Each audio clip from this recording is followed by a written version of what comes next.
Alright, so my thoughts on Trials coming back summed up in the time of this trailer. It's going to be a bit hard. So, first things first, let's address one of the huge problems, or two of the bigger problems in my opinion, which is one, the sandbox. First of all, in Destiny 1, their sandbox was pretty balanced near the end, and since their weapon system was much different, the sandboxes are two completely different things, so I don't expect this one to be the same. But back then it was more balanced. You'd see multiple different types of guns used.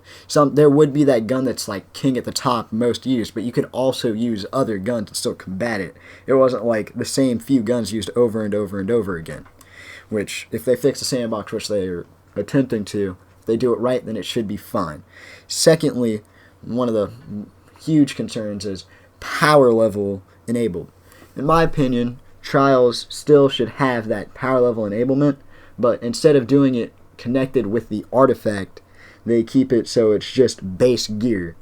So the highest somebody could really be ahead of you would be about 10, considering the fact that you do powerful gear regularly and don't do your pinnacle gear. So you still have that easy chance to catch up, but it's not like super stressful and these people will always be ahead that farm bounties. Because what if this one guy's like in the trailer power level 126 and you're only power level like 980, but they're not even that good at Crucible? They'll just have an unfair advantage over you for no reason. It wouldn't be fair to you having that happen to you, like 30 power levels above, when, yeah, you already get the point. But also, another problem would be connection issues, cheaters, people like that.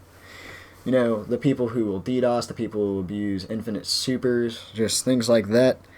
They need to really put a fix into that.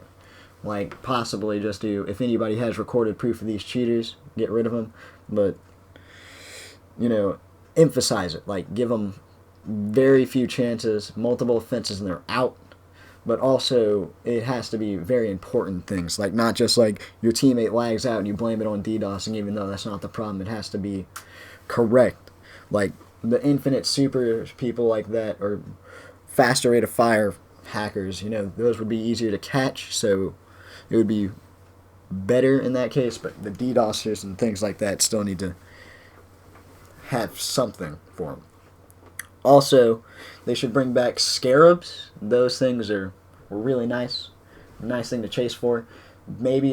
I feel like they should have like a split, if they bring back a couple that they had. Maybe some RNG, some doing hard challenges like the no boons, getting falls type of thing. Also, I feel like, dang it.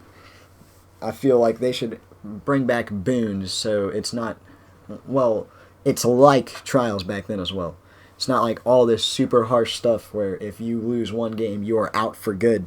It should be you have that extra chance. You feel more accomplished by it, because sometimes, it'll just happen. You'll be on your flawless game, like in Trials of the Nine, you'd be on your flawless game, and you lose it. You haven't lost any of the other games, obviously, and then bang, you're out. But that's just my opinion summed up in a horrible way. Anyways, I will see you guys next time.